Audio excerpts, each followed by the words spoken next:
அனைவருக்கும் வணக்கம். நான் பிரபாகரன், ஜோதிடர். இப்போ நான் என்ன சொல்கிறேன்னா, இந்த தோஷம் தரும் அமைப்புகளில் சில தோஷங்கள் சொல்கிறேன், கருத்தில் கொள்ளுங்க. இதனால்தான் அந்த தோஷங்கள் ஏற்படுது. இது நீங்கள் தெரிஞ்சு வச்சுக்கிறது நல்லது. ஏன்னா எப்பவுமே எல்லாரும் நல்லதே தெரிஞ்சிருந்தா கெட்டதுன்னு இருக்கும். அது அடிப்படையிலே கெட்டது நடக்கும். அது தெரிஞ்சிங்கன்னா அதுக்கு ஏதாவது மாற்று வழிகள் இருக்குதான்னு நீங்கள் முயற்சித்து பார்க்கலாம். கருத்தில் கொள்ளுங்க. இப்போ முதல்ல என்ன சொல்ல போகிறேன்னா, புத்திர தோஷ ரகசியத்தை தான் சொல்ல போகிறேன். கருத்தில் கொள்ளுங்க. ஒரு ஜாதகத்தில் 5ஆம் வீட்டுக்கு உரியவர் பாவியாக இருந்து 7ஆம் வீட்டுக்கு உரியவர் சாரம் பெற்று குரு பகவான் ஜென்ம ராசிக்கோ புத்திர ஸ்தானத்துக்கோ 3ஆம் 6ஆம் ராசியில் இருக்க சூரியன் என்ற ராசிக்கும் 12இல் சுக்கிரன் புதன் இருந்தால் அவருக்கு குழந்தை பாக்கியம் இருக்காது. கருத்தில் கொள்ளுங்க. அதே போல மேலும் லக்னத்துக்கு 5வது வீடானது கடகம் அல்லது கும்பமாக இருந்து 5இல் குரு இருந்தால் குழந்தை அவங்களுக்கு இருக்காது. அதே போல் 5ஆம் வீட்டில் புதனும் கேதும் அமர 9ஆம் இடத்து அதிபதி லக்ன கேந்திரம் பெற்று அவர்களை செவ்வாய் பார்த்தாலும் குழந்தை பாக்கியம் இருக்காது. கருத்தில் கொள்ளுங்க. மேலும் 5ஆம் வீட்டில் பாவிகள் பார்த்து 5க்குரியவர் பாவிகளுடன் கூடியிருக்க அவங்களுக்கு புத்திரகாரகன் குரு 5ஆம் வீட்டில் நின்றாலும் குழந்தை பாக்கியம் இருக்காது. மற்றும் திருவாதிரை அல்லது அஸ்த நட்சத்திரத்தில் 5ஆம் வீட்டுக்கு உரியவர் அமர்ந்திருந்தால் அவங்களுக்கும் குழந்தை பாக்கியம் பெறுவது கடினம்.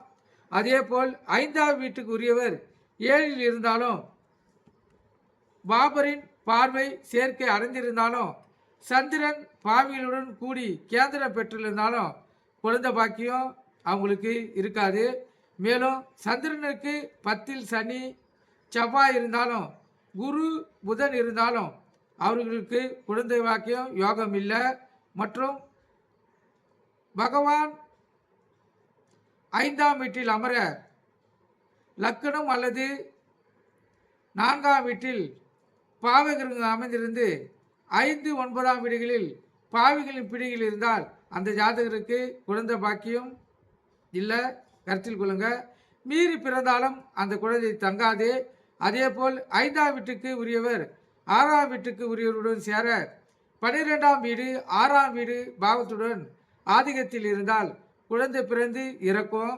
மேலும் 5ஆம் வீட்டில் செவ்வாய் அமர்ந்து லக்னாதிபதி 2இல் அமர்ந்திருந்தால் குழந்தை பிறக்க அந்த ஜாதகருக்கு தங்கவே தங்காது. மற்றும் லக்னத்தில் சூரியனும் 5இல் செவ்வாய் இருந்தால் குழந்தை அந்த ஜாதகர்களுக்கு பிறக்காது. கருத்தில் கொள்ளுங்க. இது ஒரு குழந்தை பிறக்கிற தடுக்கிற அமைப்பு. இது தெரிஞ்சிக்கினா உங்களுக்கு ஏதாவது மாற்று வழி இருக்குதான்னு சொல்லி நீங்கள் பார்த்து முயற்சிக்கலாம். அதே போல் அடுத்து என்ன சொல்ல போகிறேன்னா, குலதெய்வ சாபத்தை பற்றி சொல்கிறேன். கருத்தில் கொள்ளுங்க. ஒரு ஜாதகத்தில் 5ஆம் இடத்தில் குலதெய்வத்தை குறிக்கணுமாகும். குலதெய்வ காரகனாக சனி பகவான் விளங்குகிறார். ஒரு ஜாதகத்தில் சனி பகவானுக்கு 6ஆம் இடம் புதன் சந்திரன் சூரியன் ஆகியோரால் பார்க்கப்பட்டு லக்னமும் பாவகிரகத்தால் பார்க்கப்பட்டால் குலதெய்வத்தால் சாபம் அந்த ஜாதகருக்கு ஏற்படும். கருத்தில் கொள்ளுங்க. அந்த சாபத்தால் அந்த ஜாதகர் குழந்தை பாக்கியம் அடைவதில் தடைகள் ஏற்படும். அதே போல் சனி பகவானின் வீட்டில் அமர்ந்திருக்கும் சூரிய பகவானை செவ்வாய் பகவான் பார்த்தாலும் குலதெய்வத்தால் சாபம் ஏற்படும். அதன் வாயிலாகவும் குழந்தை தோஷம் ஏற்படும். அந்த வம்சத்தில் வளர்ச்சி தடைப்பட்டுவிடும். கருத்தில் கொள்ளுங்க. அதே போல் மூணாவதாக சொல்ல போகிறது பத்தினி சாபம். ஒரு ஜாதகத்தில் 7ஆம் வீட்டுக்குரியவர் 8ஆம் வீட்டில் அமர 12ஆம் வீட்டுக்கு உரியவர் 5ஆம் வீட்டில் அமர்ந்து புத்திரகாரன் குரு பகவானுடன் சேர்ந்திருந்தால் அந்த ஜாதகருக்கு பத்தினி சாபம் குழந்தைகள் இல்லாமல் போகும். கருத்தில் கொள்ளுங்க. மேலும் 5ஆம் வீட்டில் சுக்கிரன் அமர்ந்து 7க்குரியவர் 8ஆம் வீட்டில் அமர புத்திரகாரகன் பாவிகளுடன் சேர்ந்திருந்தால் அந்த பத்தினி சாபத்தால் புத்திர தோஷம் ஏற்படும். மற்றும் 7க்குரியவர் 12இல் அமர்ந்து 2ஆம் வீட்டில் பாவகிரம் அமர்ந்து 5ஆம் வீட்டில் பாவி அமர்ந்திருந்தால் அந்த ஜாதகருக்கு பத்தினி சாபத்தால் புத்திர தோஷம் உண்டாகாது. மேலும் ரிஷபம் மற்றும் துலாம் புத்திரஸ்தானமாக அமர்ந்து சுக்கிர பகவான் சந்திரன் ராகுடன் கூடி 2, 12 லக்னம் ஆகிய இடங்களில் பாவிகள் இருந்தால் அந்த ஜாதகருடைய காமத்தினால் தவறான வகையில் அணுகி அந்த பத்தினிடம் சாபம் பெற்றிருப்பார். அதனால் அந்த ஜாதகருக்கு குழந்தை பாக்கியம் தடைப்படும். ஒரு ஜாதகத்தில் 7ல் சனியோ சுக்கிரன் இருக்க 8ல் குருவும் 5ல் சூரியனோ இடம்பெற்றிருந்தால் அவர் முன் ஜென்மத்தில் தம் உத்தம மனைவியை தவறான காரியங்களில் ஈடுபட வைத்து அதனால் கோபம் அடைந்து அப்பத்தினி இட்ட சாபத்தால் இந்த ஜாதகர் இந்த ஜென்மத்தில் புத்திர பாக்கியம் இல்லாமல் இருப்பார். மேலும் ஒருவரின் ஜாதகத்தில் 2ல் செவ்வாயும் 12ல் குருவும் 5ல் சனியும் ராகுவும் இருந்தால் பத்தினி பெண்ணை தகாத வார்த்தையால் பேசி அதனால் அப்பெண்மணி சினம் கோபம் கொண்டு தந்த சாபத்தால் அந்த ஜாதகருக்கு குழந்தை பாக்கியம் தடைபட்டிருக்கோம், கருத்தில் கொள்ளுங்க. அதே போல் ஒருவரின் ஜாதகத்தில் 5, 7 கூடியவர் 6ஆம் வீட்டில் மறைய 5ஆம் வீட்டில் செவ்வாய் லக்னத்தில் சனியும் அமர குரு பகவான் ராகு அல்லது கேதுவுடன் சம்பந்தப்பட்டால் பத்தினி பெண்ணின் இஷ்ட சொத்துக்களை ஏமாற்றி அனுபவித்தன் விளைவாய் சாபம் ஏற்பட்டு அதனால் அந்த ஜாதகருக்கு குழந்தை பாக்கியம் இல்லாத போகும், கருத்தில் கொள்ளுங்க. மற்றும் ஒரு ஜாதகத்தில் பாக்கிய வீடான 9ஆம் இடத்தில் சுக்கிரனும் 7ஆம் இடத்து அதிபதி 8ஆம் இடத்தில் நிற்க லக்னத்தில் பாவகிரகம் காணப்பட்டால் அவர் முன் ஜென்மத்தில் தம் உத்தம மனைவியை தினசரி துன்புறுத்தியதால் வருந்தி அந்த பெண்மணி இட்ட சாபத்தால் இந்த பிறவியில் குழந்தை பாக்கியம் தடைபட்டிருக்கோம், கருத்தில் கொள்ளுங்க. இது முழுக்க நான் சொல்லின கருத்து. குழந்தை பாக்கியம் நிறைய பேர் இல்லாமல் இருக்கிறாங்க. அதில் எந்த விஷயத்தில் அவங்க பாதிக்கப்பட்டிருக்குதுன்னு அவங்க ஜாதகத்தை பார்த்தா தான் தெரியும், கருத்தில் கொள்ளுங்க. அதே போல் புத்திர பாகத்தை தடுக்கும் சர்வதோஷம் நமது உயிரின் மூலமாக குண்டலினி இருப்பது பாம்பு வடிவத்தில் தான், கருத்தில் கொள்ளுங்க. அதே போல் ஆணிடமிருந்து வெளிப்படும் உயிரணுவான விந்தணுக்களில் வடிவம் பாம்பு வடிவமே ஆகும். நமது உலகை தாங்குவது ஆதிசேடன் என்னும் பாம்பே. இப்படி நமது வாழ்வில் பின்னி பிணைந்த பாம்பை கொள்வதால் சாபம் ஏற்படும், புத்திர பாக்கியம் அதனால் தடைப்படும். ஒரு ஜாதகத்தில் ராகு பகவான் ஜனன லக்னத்துக்கு 5ல் அமர்ந்து செவ்வாயின் பார்வை பெற்றிருந்தாலும் அல்லது செவ்வாயின் வீடான மேசம் விருச்சிகம் ஆகியவற்றில் இடம்பெற்றிருந்தாலும் அவங்களுக்கு சர்பத்தின் சாபத்தால் குழந்தை பாக்கியம் கீடும்.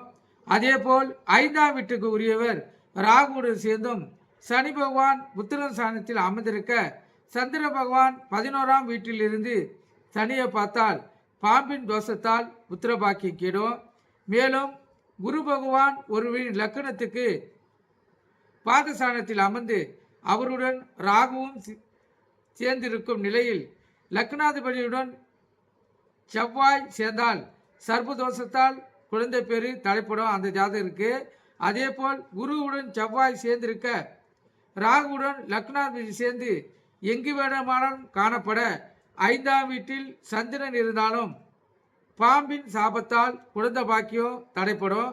மேலும் ஒருவர் கடக லக்கணத்திலோ தனுசு லக்கணத்திலே பிறந்து 5ஆம் வீடாகிய செவ்வாய் வீட்டில் ராகு அமர்ந்து புதன் சனியால் பார்க்கப்பட்டால் பாம்பின் சாபத்தால் தோஷம் உண்டாகி குழந்தை பாக்கியம் கெடும். அதே போல் ஒரு ஜாதகத்தில் லக்னத்துக்கு 5ஆம் வீட்டில் ராகு குரு புதன் சனி செவ்வாய் சூரியன் ஆகிய 6 அமர்ந்திருந்தால் அந்த ஜாதகர் முன்பிறவில் பாம்பின் புற்றில் நெருப்பை கொட்டியதால் ஏற்பட்ட சாபத்தால் குழந்தை பாக்கியம் இல்லாதவராக இந்த ஜென்மத்தில் இருப்பார், கருத்தில் கொள்ளுங்க.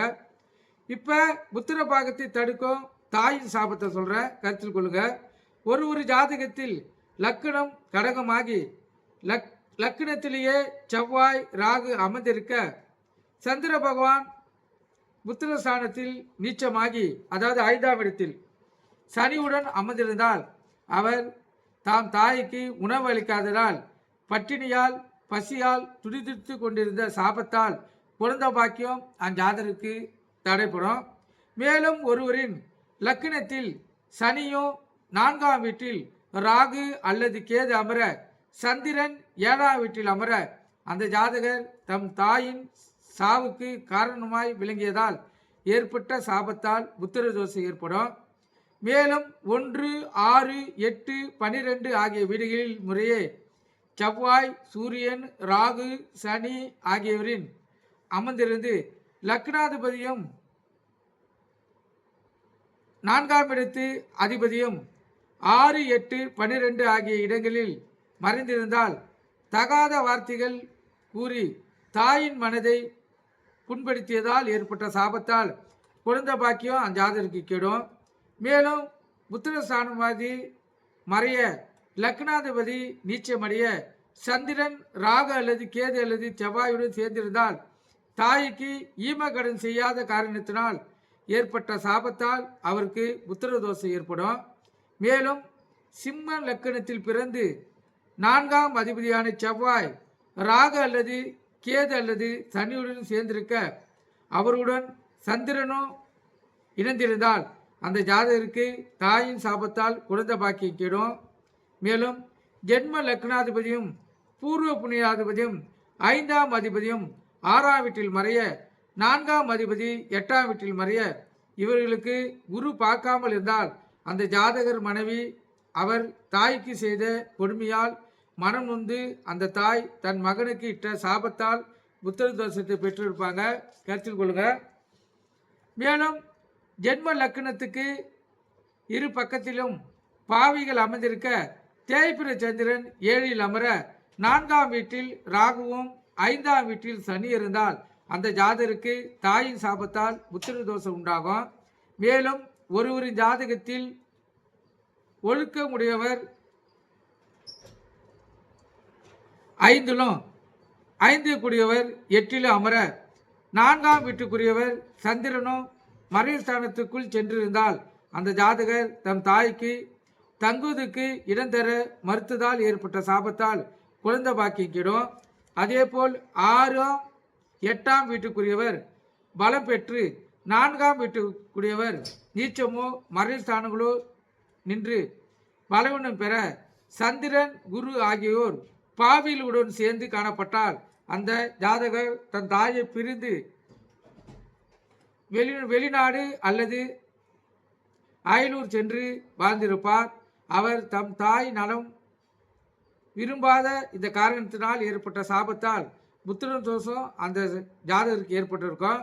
அதேபோல் சந்திரன் ஒருவரின் லக்கணத்துக்கு பாதஸ்தானத்தில் சென்று அமர, 5ஆம் வீட்டில் சனி அமர்ந்திருக்க அந்த ஜாதகருக்கு தாயின் சாபத்தால் குழந்தை பாக்கியம் தடைப்பட்டிருக்கும். கருத்தில் கொடுங்க. இது தாயின் சாபத்தால் குழந்தை பாக்கியம் தடைப்படுற அமைப்பு. அதே போல புத்திர தோஷத்தை ஏற்படுத்தும் தந்தையின் சாபம், அது சொல்கிறேன், கருத்தில் கொள்ளுங்க. ஒரு ஜாதகத்தில் 5ஆம் இடத்தில் சூரியன் அமர்ந்து அவருடன் 5ஆம் வீட்டுக்குரியவர் அமர 1, 5, 9 ஆகிய இடங்களில் பாவ கிரகங்கள் அமர்ந்திருந்தால் அந்த ஜாதகர் தம் தந்தையின் வார்த்தையை தட்டி சென்றதால் ஏற்பட்ட சாபத்தால் புத்திரநாசம் ஏற்பட்டிருக்கும். அதேபோல் 9ஆம் இடத்து அதிபதி 6, 8, 12ஆம் இடங்களில் ஒன்றில் அமர புத்திரகாரன் குரு ராசியில் அமர்ந்து பாவியான லக்னாதிபதி 5இல் அமர்ந்திருந்தால் ஜாதகருக்கு தகப்பனாரின் சாபத்தால் புத்திர தோஷம் ஏற்பட்டிருக்கும். மேலும் தந்தை கிராமியாகி சூரிய பகவான் சனி செவ்வாய் ஆகியவற்றுடன் சேர்ந்து 5இல் அமர, ராகுவும் குருவும் சேர்ந்து 12இல் அமர்ந்திருந்தால் அந்த ஜாதகர் தம் தந்தையை தகாத வார்த்தைகளால் கூறி அவர் மனம் புண்படை செய்திருந்தால் ஏற்பட்ட கஷ்டத்தால் தந்தையின் சாபம் ஏற்பட்டு அதனால் புத்திர தோஷம் ஏற்பட்டிருக்கும். மேலும் சூரியன் துலாத்தில் அமர அவருக்கு இருபுறையிலும் பாவகிரகங்கள் இருக்க மிதுன லக்ன ஜாதகர் தன் மனைவியின் சொல்லை கேட்டு தன் தந்தையை துன்புறுத்தியதால் அவர் தந்தையிட்ட சாபத்தால் புத்திர தோஷம் அந்த ஜாதகருக்கு ஏற்பட்டிருக்கும். அதேபோல் குரு பகவான் சிம்ம ராசியில் அமர்ந்திருக்க 5ஆம் வீட்டுக்குரியவர் சூரியனுடன் சேர 5இல் பாவியம் இருந்தால் தந்தை பொறுப்பில் உள்ள அரசு பதவியில் இருக்கும் போது அவருக்கு கௌரவ குறைவு ஏற்படும். அதாவது அவருக்கு கௌரவ குறைவு ஏற்படும்படி நடந்து இன்னல் ஏற்பட்டிருந்தால் அவர் மனம் நொந்து இட்ட சாபத்தால் ஜாதருக்கு குழந்தை பாக்கியம் தடைப்படும். மேலும் லக்னாதிபதியாவர் பகை நட்சத்திர பகை ஏறி 5இல் அமர 5ஆம் வீட்டுக்குரியவர் சூரியனுடன் அமர்ந்து 8இல் காணப்பட்டால் அவர் தம் தந்தையை சேர்ந்த தனத்தை, அதாவது தந்தை சேர்த்த தனத்தை அழிக்க அதனால் ஏற்பட்ட மனவருத்தினால் அவர் தந்தை இட்ட சாபத்துக்கு அவர் ஆளாகி புத்திர தோஷம் ஏற்பட்டிருக்கும். கருத்தில் கொள்ளுங்க. இதெல்லாம் ஒரு தோஷத்துடைய அமைப்பு. இதெல்லாம் போன பிரிவு உடைய கர்மாவின் அடிப்படையிலேயே அந்த குழந்தை பாக்கியம் தடைப்படுது. இப்போ சொன்ன கருத்துக்கள் அனைத்தும் குழந்தை பாக்கியத்தால் இயங்கி கொண்டு இருக்கிறவங்களுக்கு ஜாதகத்தில் அமைப்பில் இருக்குதா பாருங்க. அதுக்கு ஏற்றபடி பரிகாரங்கள் செய்தால் அந்த குழந்தை பாக்கியத்தை நீங்கள் எளிதில் பெற முடியும். இவ்வளோ அமைப்புகள் குழந்தை பாக்கியத்தை தடையாக இருக்குது. உங்கள் ஜாதக கட்டத்தில் எந்த பாகம் குழந்தை பாக்கியத்தை தடுக்குதுன்னு பார்த்தா மட்டும்தான் நீங்கள் குழந்தை பாக்கியத்தை எதிர்பார்க்க முடியும். இதுக்கு முழுக்க முழுக்க காரணம் போன பிரிவு ஜென்மத்தின் அடிப்படையில் நீங்கள் செய்த கர்மாவின் அடிப்படையே இந்த ஜென்மத்தில் குழந்தை பாக்கியம் இல்லாததுக்கு மெயின் காரணம். இதுக்கு முழுக்க முழுக்க ஆண்கள் தான் காரணம். சில விதிகளால் மட்டுமே பெண்கள் பாதிக்கப்படுவாங்க. நீங்கள் கருத்தில் கொண்டு பயன்பெறுங்க. ஏன்னா குழந்தை பிறந்தா வாரிசு ஆண்மகனுக்கு தாத்தா யாருன்னு கேட்டால் அந்த ஆண்மகனுடைய தாத்தா பேரை தான் அவங்க சொல்லுவாங்க. அவங்க தான் வாரிசு. பெண்மணிக்கு அப்படிப்பட்ட சூழ்நிலை இல்லை. அதனால் குழந்தை தடைப்படுறதுக்கு பெண்மணிக்கும் இதுக்கும் எந்த வாய்ப்பும் இல்லை. இந்த ஆண் ஜாதகத்தை பொறுத்து சில விதிகள் அடிப்படையில் அந்த பெண்மணிக்கு குழந்தை பாக்கியம் இல்லாமல் போகும். மிச்சப்படி பெண்களுக்கு குழந்தை பாக்கியம் 100% உண்டு. உடல்வாதிகளால் வேணால் தடைப்படலாம் தவிர ஜாதகத்தால் பெண்மணியால் குழந்தை பாக்கியம் தடைப்படாது. குழந்தை பாக்கியம் தடைப்படுறதுக்கு முழுக்க முழுக்க ஆண்மகனிலே காரணம். அதுவும் போன பிரிவில் செய்த கர்மாவின் விதிகளின் அடிப்படையிலேயே அவங்களுக்கு அந்த குழந்தை பாக்கியம் தடைப்படுது. நீங்கள் கருத்தில் கொண்டு பயன்பெறுங்க. நன்றி, வணக்கம். இந்த பதிவு உங்களுக்கு எந்த அளவுக்கு பிடிச்சிருக்கு லைக் பண்ணுங்க, கமெண்ட் பண்ணுங்க, ஷேர் பண்ணுங்க. நம்ம சேனலை சப்ஸ்கிரைப் பண்ணலாம், சப்ஸ்கிரைப் பண்ணுங்க. இப்போ சொன்ன விதிகள் நடைமுறை வாழ்க்கையில் பொருந்தக்கூடியது. குழந்தை பாக்கி இல்லாமல் இயங்கி கொண்டு இருக்கிறவர்கள் உங்கள் ஜாதகத்தை பொறுமையாக நிதானமாக பார்த்தீங்கன்னா உங்களுக்கு தெரியும். ஏன்னா எனக்கு தெரிஞ்ச விதிகளையும் முன்னோர்கள் கூறிய விதிகளையும் 100ல் இருக்கிற சிறந்த விதிகளை தான் சொல்லியிருக்கேன். நீங்கள் கருத்தில் கொண்டு பயன்பெறுங்க. குழந்தை பாக்கி இல்லாதவங்க பொறுமையாக உட்காந்து பொறுமையாக கேளுங்க. கண்டிப்பாக உங்களுக்கு ஒரு வழி பிறக்கும். கருத்தில் கொண்டு பயன்பெறுங்க. நன்றி, வணக்கம்.